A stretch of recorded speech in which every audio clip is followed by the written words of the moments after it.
আল-হাইআতুল উলহা লিল জামিআতিল কাউনিয়া বাংলাদেশের।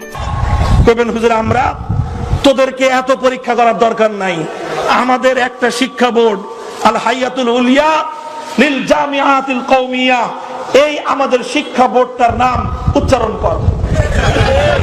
আল-হাইআতুল উলিয়া লিল জামিআতিল কওমি বাংলাদেশে। আল-হাইআতুল উলহা লিল জামিআতিল কওমিয়া। আল-হাইআতুল উলহা লিল জামিআতিল কাউমিয়া বাংলাদেশ। আল-হাইআতুল উলহা লিল জামিআতিল কাউনিয়া বাংলাদেশের।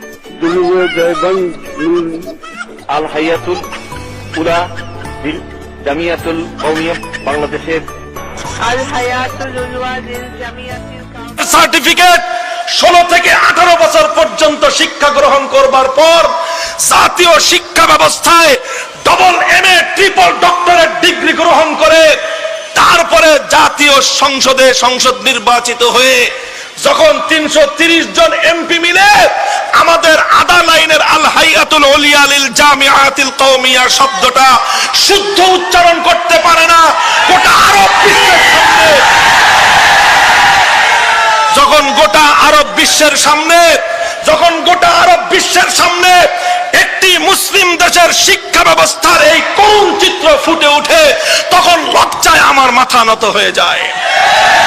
আজ শিক্ষা ব্যবস্থার সর্বোচ্চ ডিগ্রি পাওয়ার পর একজন শিক্ষিত মানুষকে বাংলাদেশের সর্বোচ্চ শিক্ষা প্রতিষ্ঠানের সর্বোচ্চ শিক্ষিত ব্যক্তিটাকে মঞ্চের মাউথ দেওয়ার পর বিসমিল্লাহির রহমানির রহিমটা শুদ্ধ উচ্চারণ করবার ক্ষমতা হয় না।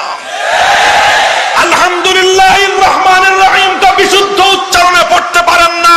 জিজ্ঞাসা করতে মনে চায় আমার ট্যাক্সের পয়সা দিয়ে 16 বছর কোন ঘাস কেটেছেন। বলবেন হুজুর আপনারা কি করেন? আমি বলবো আসেন কি জানতে চান? আমার মাদ্রাসাগুলোতে, আমাদের শিক্ষা প্রতিষ্ঠান, আমাদের বেফাকুল মাদ্রাসায় 1 টাকা সরকারের সাহায্য ছাড়া আমাদের গরিবদের 10 টাকার চাঁদা দিয়ে ক্লাস 8 পর্যন্ত ইংলিশ, বাংলা, অঙ্ক, গণিত, সমাজ, ভূগোল সহ সমস্ত শিক্ষার পাঠ্যসূচি আমরা প্রণয়ন করেছি। আমাদের ছেলেরা 30 পারা কোরআন মুখস্থ করবার পর বিশুদ্ধ প্রনাউন্সিয়েশনে ইংলিশ উচ্চারণ করতে পারে। আমরা যদি 30 পারা পড়বার পর ইংলিশ পড়তে পারি, আমরা যদি সমস্ত হাদিসের সহিহ কিতাবগুলোর পাঠ দেওয়ার পর শুদ্ধ উচ্চারণে বাংলা সাহিত্যের চর্চা করতে পারি, তাহলে